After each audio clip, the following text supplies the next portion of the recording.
Well, welcome to Souvenirs Part 2. The reason I'm making this second Souvenirs film was because there's a few things I forgot to include in my last Souvenirs film. And one of them is this, UFO Matrix. I've talked an awful lot about it.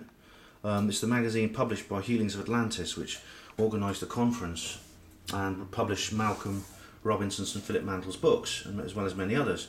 But this is the magazine itself, which is very, very well worth reading. I strongly recommend getting this magazine. It is it's extremely good. There's as I said, it's very colourful and glossy. It costs, I mean, I know it says $5.99 there, but if you subscribe and get like a big subscription, it is much cheaper. See, they sell these alien heads here. And there's various. This is the editor. There's several people have regular columns, such as old Nick Pope, the MODX files. There's lots of other things. You see, this is the news desk. Various different stories come out. Now that's Malcolm Robinson there. See, he was the guy who was there yesterday. You recognise him from yesterday. That's Dave Hodrian, who's a head of BUFOG, the Birmingham UFO group. And this is talking a very, very intense sighting they had at Blackpool. There's another guy, one of their friends here, Chris Morgan, there. And they had a very big sighting at Blackpool. Really quite amazing. I can't go into details, but basically it was a light. They saw a light in the sky, which was not an aircraft. This is about Brazil. Now, Brazil has a lot of very strange and quite gruesome sometimes UFO encounters. Like for instance, these strange craft that was spotted here. There's international authors from all over the world. Richard Wright, whom you met at ASAP writes for this magazine too, though I don't think he's got anything in this particular issue. Robbie Graham, you remember Robbie Graham from Exapol. This is about the silver screen saucers. Advert for the Moore Show. Now that's a very good radio show about paranormal things. Now the Westall case in Australia is a very, very significant UFO. Go into Google and put on Westall UFO and you'll come up with some amazing articles and a very, very good hour-long documentary about this very amazing case. Here's old Popey. We want Popey. We want Popey. We want Popey. Nick Pope is I've got nothing personal against Nick Pope at all. He's done a lot of good work, including getting he's been helping a lot of the abductees actually, and trying to get them together with people like Bud Hopkins and there's some really good I've read all this, but this is all about UFO Greys, and this is about the Mutchells incident, which is another UFO case in Scotland.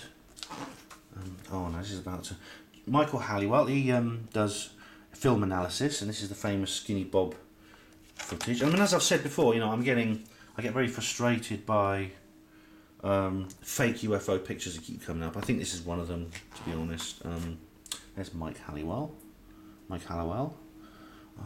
Crop circles, the truth. How crop circles are made. I wonder if that's a man-made hypothesis one by like Tristan Swale, or whether it's someone else. Ed Mitchell. Ed Mitchell is an Apollo astronaut who's been talking about UFOs. He's been coming out about UFOs he's seen while he's been in space.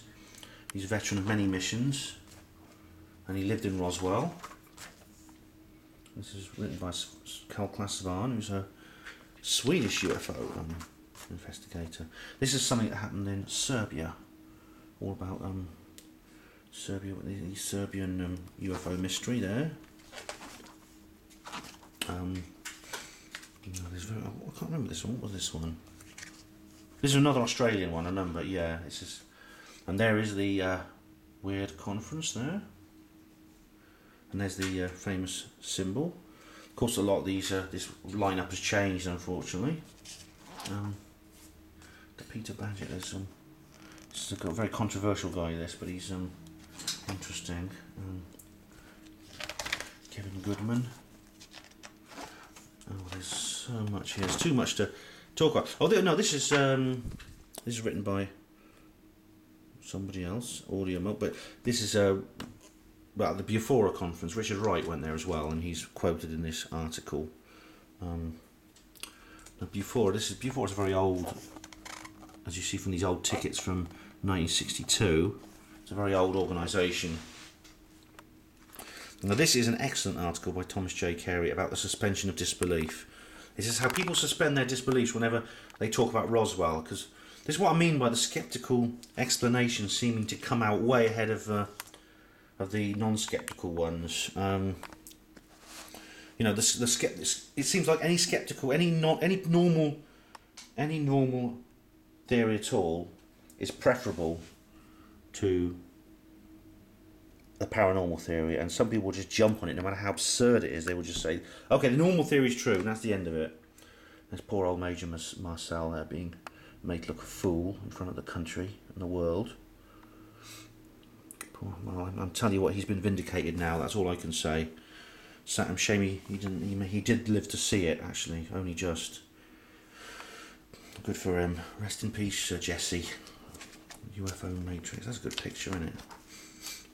This is by Brian Allen, this article, and that is a very, very good article by a very, very good researcher and a close friend of mine from Scotland. UFO Fest.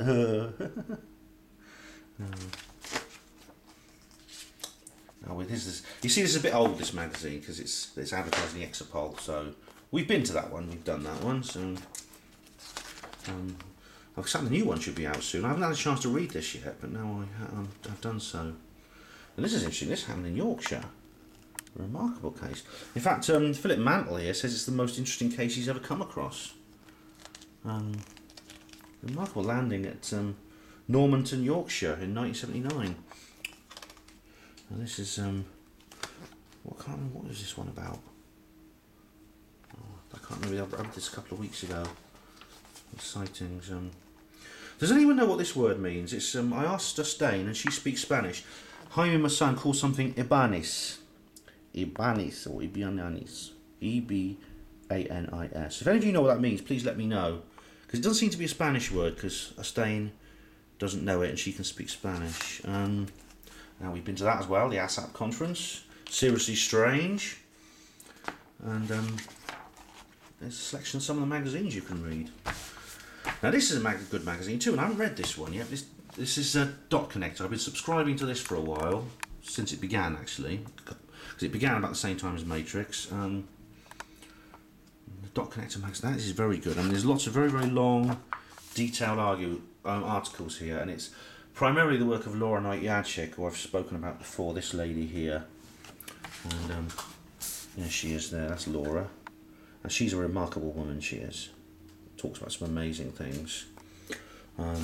This is about all kinds of things concerning conspiracy. It's not just UFOs. It's more like Nexus. Or the articles are slightly, if anything, they're even more intellectual than Nexus. They're more sort of deep than Nexus. Although Nexus is pretty deep, and I recommend Nexus to anyone.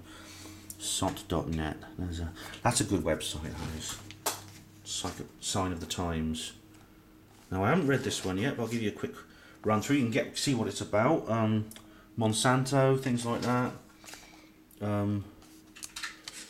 What's it? The War on Error. This is about. It's a lot about. There's a lot of articles. There's Harrison Keeley. He's another interesting guy about the philosopher of science. There's old MBA, MBA, MBA, MBA, MBA. Richard Dawkins. And what is it? This Worlds in Collision. Immanuel Velikovsky, yeah. Me and Astane have been talking a lot about this subject, about what's happening in the skies. Stuff like NASA. Yeah, oh, it's a lot of... you'll find this interesting, I'll tell you. Like I said, I haven't read this yet, so I'll have to... I can't really tell you what it's about, but I'll just give you a brief layout about it. Damn lies, damn lies on the Holy Scripture. All about the church and religion, yeah. That's right up my street. Oh, C.S. Lewis. I've just been talking about C.S. Lewis, haven't I? Yeah. And he's an interesting guy. And there's The Lion, the Witch and the Wardrobe. I think most people read that at a certain time in their lives, and some people really like it. George Bush. I would definitely read that, you know. Definitely worth reading, this magazine. The big issue. Oh, I always read the big issue. You pick it up from the homeless people on the streets. Now I know there's an American version of this and an Australian one as well. So if you find it from guys standing on the street selling it. These guys are homeless or ex-homeless people, and I buy it because it's only £2. It's very simple, but it's full of interesting stuff. Like here, it's about Sutton Hoo. There's something here about Sutton Hoo and art and literature. Things about George Orwell. Yeah, really, it's very, very sort of like, it's quite anti-establishment, this magazine, although it's not conspiratorial, but as it's worth reading, and it's very cheap. And for every £2, it costs £2, but the vendor gets to keep £1 of it. He's self-employed, he gets to keep £1. So read the big issue if you can. Yeah. So that's Souvenirs Part 2. I'm glad I got the chance to update you on some of the more things I had. See you later.